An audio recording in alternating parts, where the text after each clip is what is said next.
Hello friends, subscribe करें हमारे channel को और बेल आइकन को भी दबाएं ताकि सारी लेटेस्ट अपडेट और वीडियो आप तक पहुंचे सबसे पहले।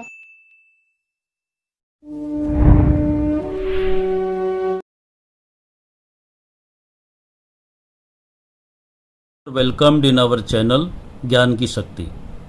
Today I am going to teach you this poem From the Passing of Arthur. From the Passing of Arthur title है इस poem का, and this poem has been composed by Alfred Lord Tennyson. इनका birth 1809 में हुआ और death 1892 में हुई। Alfred Tennyson ने बहुत सी पोएम लिखी हैं और ये poem the passing of Arthur एक सिंबॉलिकल पोएम है। इसको पढ़ने से पहले इसकी बैकग्राउंड के बारे में थोड़ा सा जान लीजिए, जिससे कि ये बहुत इजी हो जाएगा, अदरवाइज़ इसका मीनिंग थोड़ा क्लियर नहीं हो पाएगा।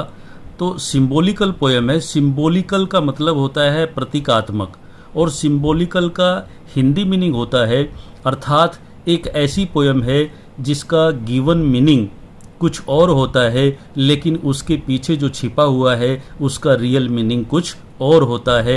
ऐसी पोएम को हम कहते हैं सिंबॉलिकल पोएम।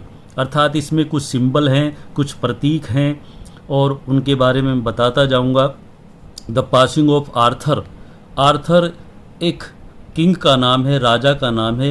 एक राजा हुआ है इंग्लैंड के अंदर, और पासिंग का मतलब डिपार्चर होता है, विदाई होती है, अर्थात राजा आर्थर की विदाई। राजा आर्थर की विदाई के ऊपर उसने इस पोएम को लिखा है। अर्थात कैसी विदाई है। ये किंग आर्थर एक बहुत ही ग्रेट किंग हुआ है इंग्लैंड के अंदर, and at the age of 81 वर्ष की इस समय उसकी अवस्था है। ही फॉट मैनी वार्स, उसने बहुत सारे युद्ध लड़े थे, and in all the wars he got victory, सभी में उसने हमेशा विजय प्राप्त की थी। लेकिन एट द एज ऑफ 81 वर्ष की एज में एक उनके आसपास में ही एक आइलैंड था, इथाका का एक राजा था। तो उसके दिमाग में ये बात आई कि उसने इथाका पर अटैक करना चाहिए और उसको भी अपने ही राज्य में मिला लेना चाहिए। तो उसने इथाका पर अटैक किया, और जब अटैक किया तो सभी मिनिस्टर्स ने उसको समझाया कि वो इस युद्ध का नेतृत्व ना करे, और क्योंकि वो इस समय बहुत वीक है, बूढ़ा है, और हम इसका नेतृत्व करेंगे। लेकिन उसने नहीं मानी और उसने बोल दिया कि मैं शरीर से बूढ़ा हो गया हूँ, लेकिन हार्ट से बूढ़ा नहीं हुआ हूँ, अपने जो मेरी विल है उससे बूढ़ा नहीं हुआ हूँ। और उसने उस युद्ध का नेतृत्व किया था, और उस वार में वो he was badly defeated in that battle, बहुत बुरी तरह से वो उसमें हारा था और घायल हो गया था। और इस समय वो कहाँ है? वो इस समय अपनी डेथ बेड पर है, जबकि पोएम में दिखाया गया है कि वो एक नौका में है, और वो नाव में बैठकर, एक छोटी सी नौका में बैठकर अपनी 3 क्वींस के साथ, 3 रानियों के साथ वो एक अवेलियन नाम के आइलैंड में जा रहा है फॉर रिकवरी, ताकि वहाँ पर वो कुछ दिन रहे और स्वस्थ हो सके। लेकिन जो रियलिटी है वो क्या है? वो डेथ बेड पर है और उसकी 3 रानियाँ उसके पास बैठकर विलाप कर रही हैं। ये राजा, जिसने कि राउंड टेबल एक संस्था बनाई थी और उसका सिस्टम बहुत अच्छे से उसने मैनेज किया था, उसके बहुत सारे सदस्य थे, उनमें एक सदस्य उसका बहुत ही वफादार होता है जिसका नाम बिडवियर होता है। जब वो डेथ बेड पर था, अपने समय को गिन रहा था, तो उसी समय पर बिडवियर वहाँ पर आता है, और बिडवियर चूँकि उसका बड़ा फेथफुल था और अपने राजा को इस प्रकार से देखकर वो सिसकने लगता है, सोबिंग करने लगता है। जब राजा उसे देखता है तो उसे वो कैसे समझाता है, क्या क्या कहता है, वो सब इस पोएम में दिया गया है। तो देखिए इस पोएम में क्या कहता है, वो बिडवियर से क्या कहता है। And slowly answered Arthur from the barge small boat को कहते हैं, छोटी सी नौका को कहते हैं। बहुत ही धीरे से किंग आर्थर ने बिडवियर से अपनी छोटी सी नौका में लेटे हुए उत्तर दिया। छोटी नौका नहीं थी, मैंने बता चुका हूँ कि ये सिंबॉलिकल पोएम है, जबकि रियल मीनिंग इसका क्या है, वो डेथ बेड पर था। अर्थात छोटी सी नौका पर लेटे हुए राजा आर्थर ने बिडवियर को सिसकते हुए देखकर उसे उत्तर दिया। उसने उसे कहा, द ओल्ड ऑर्डर चेंज्ड, जिस प्रकार से जो पुरानी व्यवस्था होती है, पुराने रिवाज होते हैं, वो बदलते रहते हैं, एल्डिंग प्लेस टू न्यू, और उनके प्लेस पर नए नए रीति रिवाज आते रहते हैं। अर्थात यहाँ भी सिंबॉलिकल है, कहने का उसका तात्पर्य है कि जो पुराने लोग होते हैं वो मरते रहते हैं और उनके प्लेस पर नए नए लोग जन्म लेते रहते हैं, आते रहते हैं। And God fulfils himself in many ways, और इस प्रकार से ईश्वर अब कई तरीकों से अपनी इच्छाओं को पूरा करता है। अर्थात ईश्वर कई तरीकों से अपनी इच्छाओं को पूरा करता है, वो ये बात कहता है। अर्थात पुरानी जो प्रणाली है वो समाप्त होती रहती है और नई प्रणाली आती रहती है।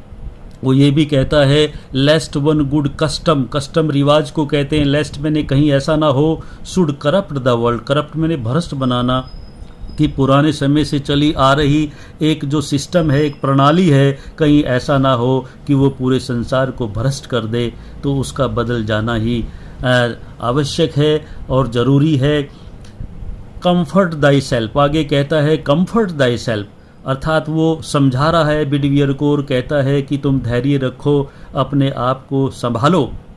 व्हाट कंफर्ट इज़ इन मी, और आगे वो कहता है तुम मुझ में व्यर्थ ही अपने लिए सहारा ढूंढ रहे हो, अर्थात तुम मुझ में व्यर्थ ही अपने लिए कंफर्ट ढूंढने का प्रयास कर रहे हो।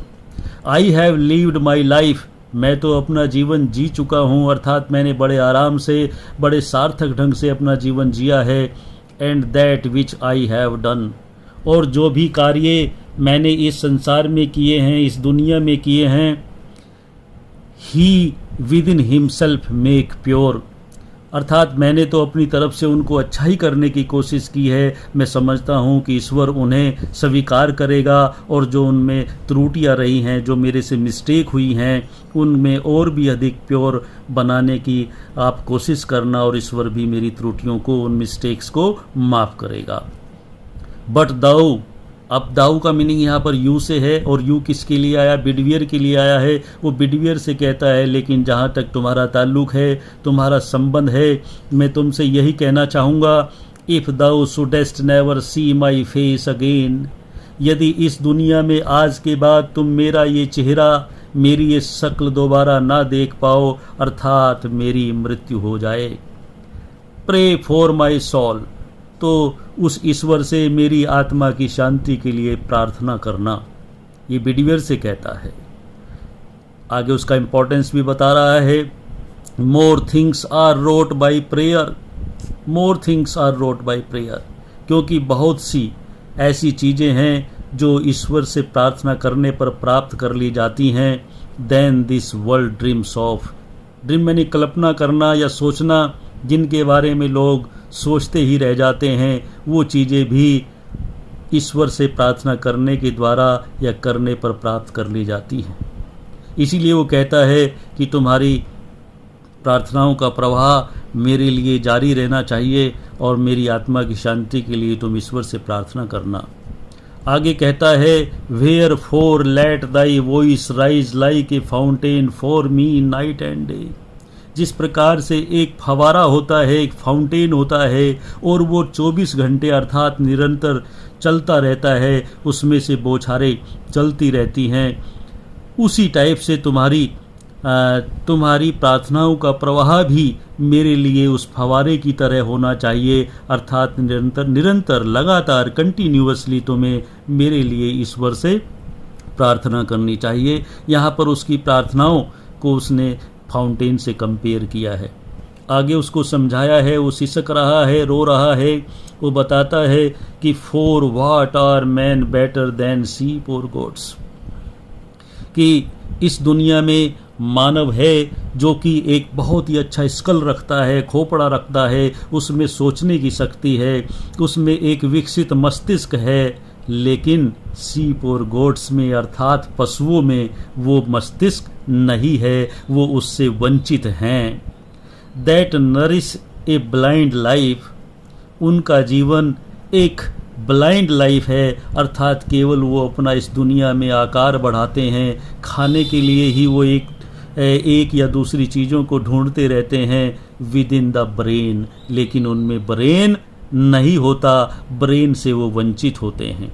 यदि तुम इस बात को जानते हो बिडवियर, तो यू मस्ट नॉट रिग्रेट, तुम्हें अफसोस या पश्चाताप नहीं करना चाहिए। यदि तुम ये जानते हुए भी पश्चाताप करते हो तो you are not better than sheep or goats, तुम भेड़ और बकरियों से अर्थात पशुओं से बेहतर कैसे हुए।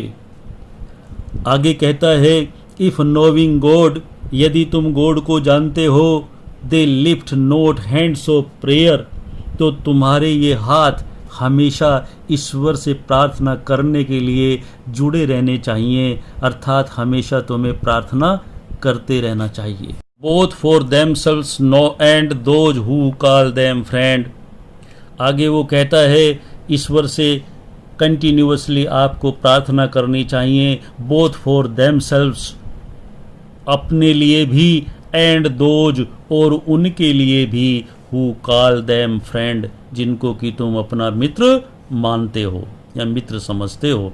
अर्थात डे नाइट तुम्हें हमेशा ईश्वर से प्रार्थना करनी चाहिए। आपके ये दोनों हाथ ईश्वर से प्रार्थनाओं के लिए ही खड़े होने चाहिए, अपने लिए भी और उनके लिए भी जिनको तुम अपना मित्र मानते हो। ये लास्ट वाली 3 लाइन्स बड़ी इंपॉर्टेंट हैं, एग्जामिनेशन में आती रहती हैं, बहुत अधिक आती हैं।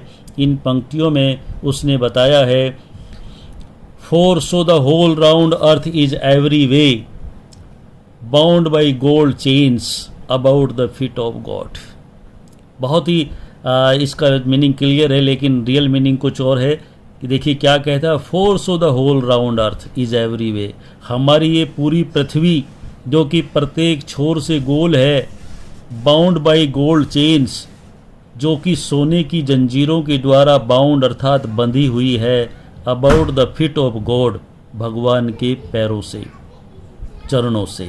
बट नाउ फेयरवेल, और इसी के साथ वो कहता है कि मैं अब तुमसे विदाई लेता हूँ। अर्थात रियल मीनिंग क्या है, वो कहता है कि ईश्वर की महिमा को जानकर भी ऐसे लोग अपने तथा अपने मित्रों के कल्याण हेतु ईश्वर की प्रार्थना के लिए अपने हाथ ऊपर नहीं उठाते, इसलिए उन्हें कभी ऐसा नहीं करना चाहिए। अपने हाथ हमेशा ईश्वर के लिए उठाए रखना चाहिए, ताकि वो अपने लिए भी और अपने मित्रों के लिए भी उससे प्रार्थना कर सकें।